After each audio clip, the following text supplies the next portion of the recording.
누구나 한 번쯤 이런 생각 해보셨을 겁니다. 내가 여기서 평생 살 수 있을까? 특히 은퇴가 가까워질수록 이 고민은 깊어지죠. 자식은 떠났고 몸은 점점 말을 안 듣고 그나마 익숙한 이 동네가 정말 내게 맞는지 이제라도 더 따뜻하고 편한 곳으로 가야 하는 건 아닌지. 오늘 전해드릴 사연은 바로 그런 고민 끝에 시애틀을 떠나 텍사스로 향했다가 결국 아틀란타로 다시 삶의 방향을 틀게 된 69세 부부의 이야기입니다. 정미숙 씨와 이은택 씨는 워싱턴주 시애틀 근교에서 30년 넘게 살아왔습니다. 1990년대 중반 이민 첫 정착지였죠. 늘 비가 오락가락했고 겨울이면 하루 종일 흐린 날이 많았지만 그래도 두 분은 익숙한 커뮤니티 안에서 아이들 키우고 일하고 교회 다니며 성실히 이민 생활을 꾸려오셨습니다. 그 동네에서만 28년 살았어요. 아이들 다 그 집에서 컸고요. 뒤뜰엔 직접 만든 작은 텃밭도 있었죠. 정미숙 씨는 그렇게 말하며 미소를 지었습니다. 하지만 은퇴가 가까워졌을 무렵 집 문제는 더 이상 미룰 수 없는 현실이 되었습니다. 집값이 너무 올랐어요. 세금도 만만치 않았고 유지비도 부담이 됐어요. 지붕 보수, 단열 보강, 전기료 보험. 매년 나가는 돈이 천정부지였죠. 게다가 시애틀의 날씨는 은퇴 후 실내에 머무는 시간이 길어지자 점점 우울하게 느껴졌습니다. 햇살이 그리웠어요. 늘 흐리고 비 오는 날들, 젊을 땐 바빴으니 못 느꼈는데 은퇴하고 나니까 너무 답답했어요. 그렇게 두 사람은 이제는 좀 더 따뜻한 곳에서 살아보자. 조금은 가벼운 삶을 살아보자. 그런 결심을 하게 됩니다. 그리고 선택한 곳이 바로 텍사스였습니다. 집값 착하고 세금 적고 햇살은 많고 은퇴 이주지로 텍사스가 제일 좋다는 말, 그땐 진짜 많이 들었죠. 2010년 두 사람은 시애틀 집을 매도하고 달라스 외곽의 신도시로 이주했습니다. 30만 달러 초반대의 단독주택. 앞뒤로 넓은 마당이 있었고 이웃들도 대부분 은퇴한 백인 부부들이었습니다. 와, 이거다 싶었어요. 차도 2대 넉넉히 들어가고 정원도 예뻤고요. 무엇보다 눈이 안 온다는 게 너무 좋았어요. 그런데요, 그 좋은 점들은 해가 지날수록 하나둘 견디는 점이 되기 시작했습니다. 처음 텍사스에 도착했을 때만 해도 이은택 씨와 정미숙 씨 부부는 그야말로 성공적인 은퇴 이주라며 자랑스러워했습니다. 단독주택은 깔끔했고 이웃은 조용하고 매너 있었고 무엇보다 하늘이 맑았습니다. 시애틀에선 한 달에 3일 볼까 말까 하던 파란 하늘이 여기선 아침마다 유리창을 두드리며 들어왔습니다. 햇빛이 너무 좋아서 커튼을 일부러 안 치고 살았어요. 거실 바닥에 햇살 들어오면 그 위에 앉아서 책도 읽고 그랬죠. 이웃과의 사이도 나쁘지 않았습니다. 바로 옆집은 미네소타에서 은퇴 후 내려온 백인 부부였고 맞은편에는 중남미계 부부가 정원을 예쁘게 꾸미며 살고 있었습니다. 교회도 찾았습니다. 차로 25분 걸리는 한인 교회에 정착해 성가대와 봉사 모임에 참여했고 마트는 한국 식자재점이 20분 거리였지만 주말마다 드라이브 삼아 다니는 재미가 있었죠. 처음 3, 4년은 정말 좋았어요. 시애틀보다 생활비도 줄고 덜 춥고 밝고 따뜻하고 우린 참 잘 옮겼다고 생각했죠. 그런데요. 문제는 아주 천천히 그러나 분명히 다가왔습니다. 시애틀은 비가 잦고 추웠지만 극단적인 기후는 드물었습니다. 하지만 텍사스의 날씨는 극단 그 자체였습니다. 여름이면 섭씨 40도를 넘는 날이 흔했고 햇살은 그늘마저 데웠고 기온이 110도를 넘는 날도 잦았습니다. 처음엔 그냥 좀 덥다 생각했어요. 근데 나중엔 숨이 막히더라고요. 정말 문도 못 열고 커튼도 못 걷고 하루 종일 에어컨 켜놓고 버텼죠. 문제는 에어컨만으로 해결되지 않았다는 겁니다. 폭염이 이어지면 전력 사용량이 급증했고 여름마다 블랙아웃에 가까운 정전 위협이 있었습니다. 실제로 두 분은 2021년 겨울 예고 없이 찾아온 혹한 한파 때 13시간 동안 전기가 끊긴 채 집안에 갇혀 있었던 경험이 있습니다. 히터가 나가니까 집안도 얼어붙는 거예요. 그날은 정말 무서웠어요. 밖에 나가봐도 길엔 아무도 없고 휴대폰 배터리도 다 돼가고 특히 고관절이 안 좋은 이은택 씨는 밤새 화장실도 혼자 못 가고 정미숙 씨가 담요로 몸을 감싸 안으며 한밤을 버텨야 했습니다.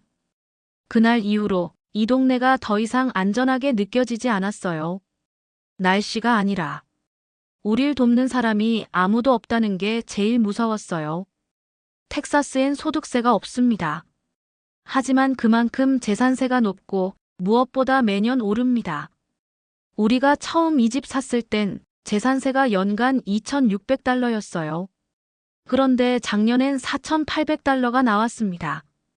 해마다 몇백 불씩 오르더니 이젠 연금으로 감당이 안 되더라고요. 보험료도 올라갔습니다. 특히 텍사스는 이상기후로 인해 보험사들이 주택보험료를 대폭 인상하고 있었습니다. 2년 전까지만 해도 연간 $1,800였던 보험료가 올해는 $2,400까지 치솟았습니다. 정미숙 씨는 말합니다. 집값은 올랐다고 하던데 그건 팔 때 얘기고요. 우리는 살면서 계속 돈을 쓰는 입장이잖아요. 이런 비용은 하나같이 은퇴소득에서 빠져나갔습니다. 소셜연금 두 사람 합쳐 월 약 2,800불. 하지만 공과금, 보험, 세금, 식비, 차량 유지비, 의료비를 합치면 매달 지출은 3,800불에 육박했습니다. 정말 계산기 두드려가며 썼어요. 마트 갈 때마다 할인 쿠폰 찾아보고 여름엔 전기세 아끼려고 새벽에 빨래하고 작년 봄 이은택 씨는 집 앞마당에서 넘어졌고 결국 고관절 수술을 받게 되었습니다.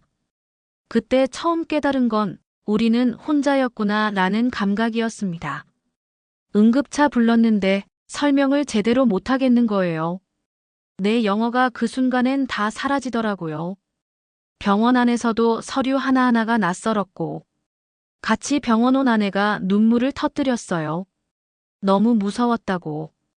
그 뒤로 두 분은 이 집에서 내가 쓰러지면 누가 날 발견할까 하는 생각이 자주 들었습니다.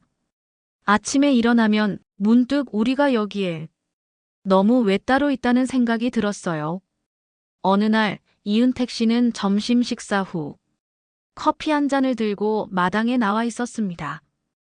햇살은 여전히 강했고 잔디는 벌써 노랗게 타들어가고 있었습니다. 이웃집 개가 어슬렁거리며 울타리 쪽을 걷고 있었고 그 반대편에선 어딘가 에어컨 실외기 돌아가는 소리만 텅 빈 골목을 메우고 있었습니다. 그 순간 문득 생각이 들었습니다. 이 동네 진짜 조용하다 못해. 사람이 사는데 맞나? 그날 밤 정미숙 씨가 말을 꺼냈습니다. 여보, 우리 이사 가는 거 다시 생각해보면 안 돼요? 응. 아니 그냥 나 진짜 더는 여기서 살 자신이 없어요. 그 말이 너무 갑작스러워서 이은택 씨는 한동안 대답을 못했습니다. 하지만 사실 그 역시 같은 생각을 하고 있었습니다. 딱 하루 전에도 그는 새로운 재산세 고지서를 보며 숫자를 몇 번이고 다시 확인했습니다. 아니, 이게 맞아. $4,800. 처음엔 2,600불이었는데 이게 뭐야? 게다가 건강 문제도 겹치고 있었습니다. 고관절 수술 후 정기적인 물리치료가 필요한데 예약은 2달씩 밀려 있었고 응급 상황에 대응할 수 있는 시설은 집 근처엔 없었습니다. 이사라는 말이 낯설게 들리지 않았습니다. 오히려 어쩌면 둘 다 오래전부터 느끼고 있었던 감정을 처음 입 밖에 낸 순간이었습니다. 다음 날부터 부부는 아주 조심스럽게 이사에 대한 현실적인 조사를 시작했습니다. 제일 먼저 떠오른 도시는 딸 가족이 사는 조지아주 애틀랜타였습니다. 거기 겨울 안 춥대? 응. 시애틀보단 낫고 텍사스보다야 덜 덥지. 한인도 많고 시니어 아파트도 있다더라.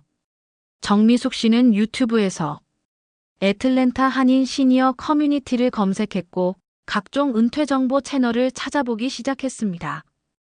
이은택 씨는 노트북을 펴고 텍사스, 조지아 세금, 보험료, 주택비 비교 자료를 하나하나 찾아 인쇄했습니다. 며칠 후 부엌 식탁 위엔 정미숙 씨가 써놓은 메모 한 장이 놓였습니다. 텍사스 재산세 연 4,800불, 주택보험 연 2,400불, 공과금 월 350불, 식비 월 900불, 의료비 월 500불, 차량 유지 월 300불, 합계 월 약 3,800불, 연 4만 5천 불 이상. 애틀랜타 시니어 아파트 렌트 월 1,400불, 식사 서비스 추가 월 200불, 의료비 월 400불, 차량 사용 최소화, 합계 월 약 2,400불, 연 2만 9천 불 수준. 이사 결정이 내려지자 문제는 짐이 아니라 집이 되었습니다. 이 집은 그저 부동산이 아니었습니다. 20년 전 시애틀 떠나올 때의 희망과 확신, 아이들 졸업 앨범을 벽에 걸었던 시간, 부엌에서 생일상을 차리던 수많은 저녁이 모두 이 집 안에 담겨 있었습니다. 그럼 이 사진은 어쩌지? 이 화분은 교회에 드릴까? 이 소파는 너무 낡았는데 그래도 우리가 처음같이 산 건데. 정리라는 게 물건을 버리는 게 아니라 기억을 덜어내는 과정이라는 걸 두 분은 그때 처음 알았습니다.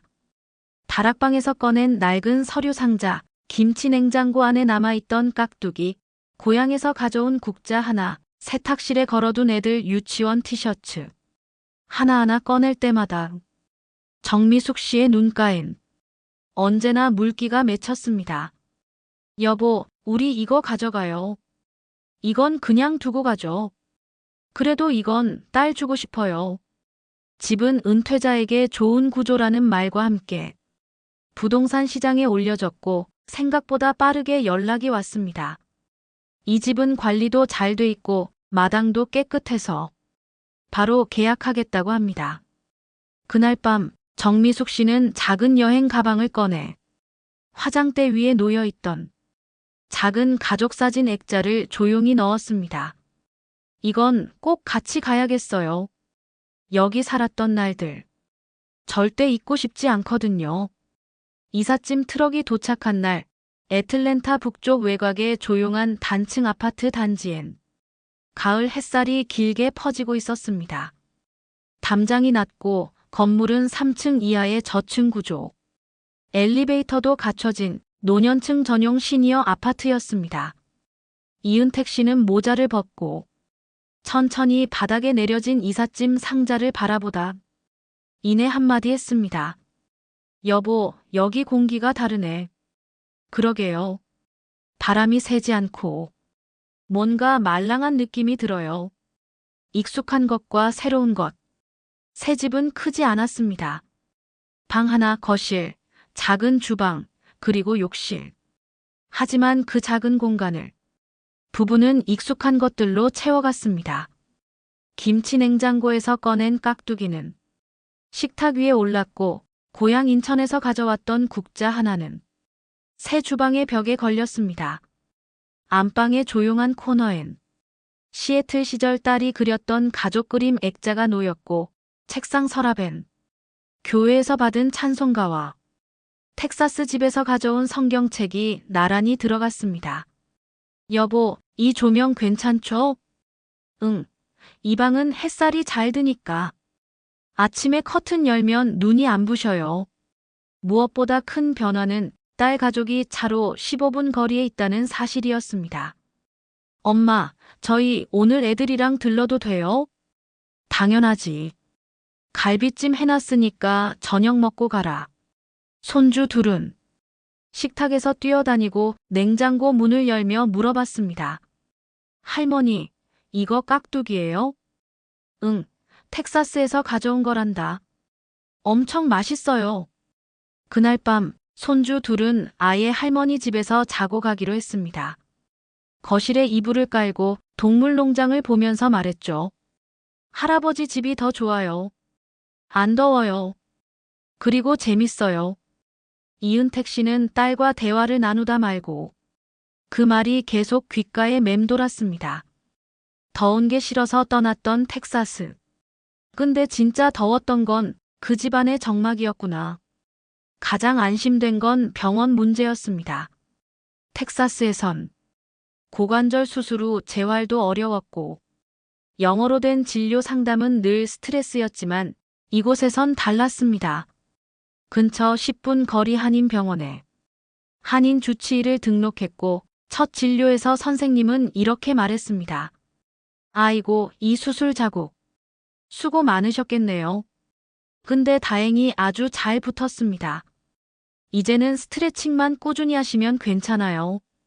그 말 한마디에 정미숙 씨는 병원 대기실에서 눈시울을 붉혔습니다.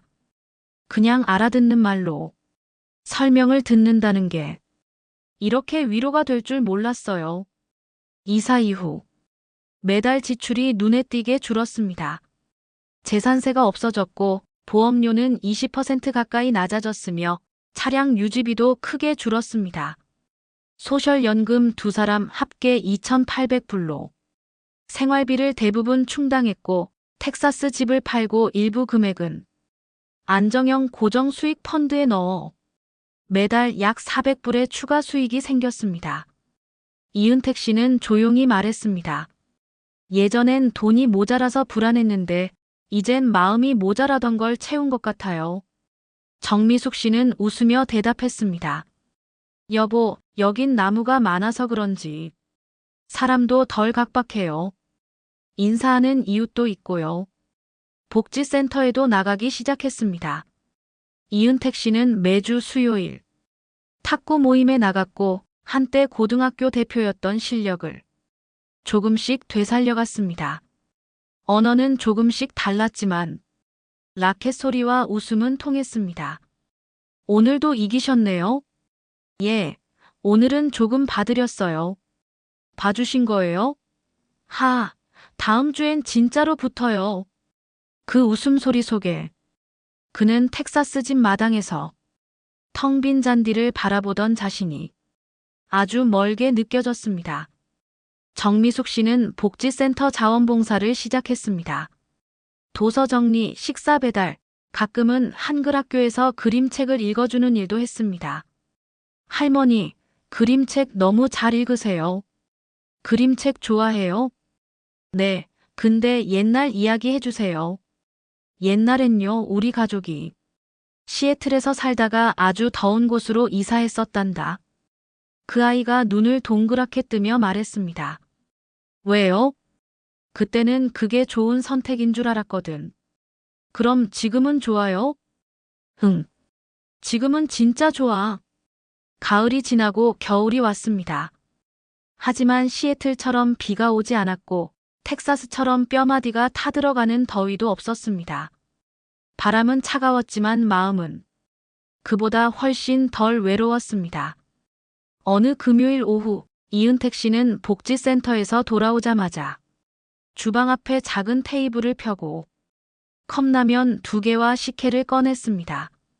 그날 밤은 손주 둘이 할머니 할아버지 집에서 자고 가는 날이었습니다. TV에서는 만화 영화가 나오고 손주들은 라면을 먹으며 소리쳤습니다. 할머니, 할아버지 집은 진짜 포근해요. 시애틀 할머니네는 너무 조용한데 여긴 좋아요. 정미숙 씨는 웃음을 참으며 말했습니다. 여긴 할머니가 시끄러워서 그렇지. 아니에요. 할머니는 조용한데 집이 따뜻해요.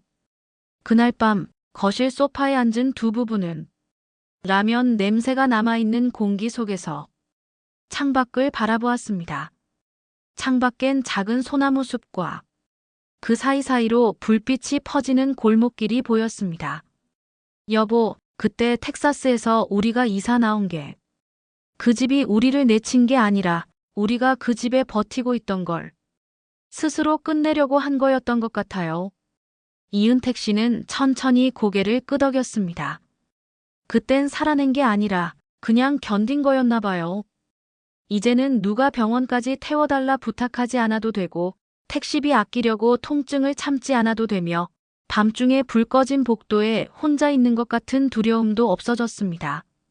그 공간이 집이 된 이유는 가구나 구조 때문이 아니라 그 안에서 마음이 풀어졌기 때문이었습니다.